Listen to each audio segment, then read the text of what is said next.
मंडळी स्टार प्रवाहावरील टिपक्यांची रांगोळी ही मालिका लोकप्रिय मालिकांपैकी एक होती. अल्पावधीतच या मालिकेला लोकांची पसंती मिळाली होती. काही महिन्यांपूर्वीच या मालिकेने प्रेक्षकांचा निरोप घेतला. तर टिपक्यांची रांगोळी या मालिकेतून अभिनेत्री ज्ञानदा रामतीर्थनकर आणि अभिनेता चेतन वडनेरे ही जोडी लोकप्रिय झाली. आता या मालिकेतील शशांक म्हणजे चेतनने काही दिवसापूर्वी सोशल मीडियावर एक पोस्ट शेअर करत चाहत्यांना सुखद धक्का दिला होता. चेतनने त्याची गर्लफ्रेंड अभिनेत्री ऋतुजा धारपबरोबर लग्न केल्यानिमित्त खास पोस्ट शेअर केली होती. अशातच त्यांनी नुकत्याच शेअर केलेल्या एका पोस्टने सर्वांचंच लक्ष वेधून घेतलं आहे.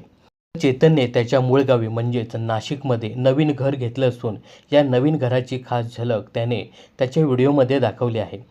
त्याच्या या नवीन घराच्या सुरुवातीपासून ते अगदी पूर्ण झाल्यापर्यंतची झलक या व्हिडिओमध्ये पाहायला मिळते. अतिशय भव्य, दिव्य व आकर्षक असं त्याचं हे घर असून घरातील सजावट सर्वांचेच लक्ष वेधून घेत आहे. उत्तम रंगसंगती, उत्तम सजावटीच्या वस्तू तसेच अनेक आकर्षक फोटोही चेतनने त्याच्या घरात लावले आहेत. तर घर हे माझ्या आनंदाचे असं म्हणत चेतनने हा व्हिडिओ शेअर केला आहे. दरम्यान एप्रिल महिन्यातच चेतनने त्याची गर्लफ्रेंड ऋतुजाबरोबर विवाहगाठ बांधली. त्यानंतर अवघ्या 4च महिन्यात त्याने नवीन घर खरेदी केले.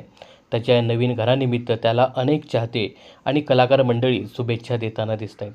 आपल्या चॅनलकडून सुद्धा चेतन वडनेरे याला नवीन घरासाठी मनःपूर्वक शुभेच्छा. मनोरंजन क्षेत्रातील अशाच फिल्मी अपडेट्स जाणून घेण्यासाठी चॅनलला सबस्क्राईब आणि फॉलो करायला विसरू नका.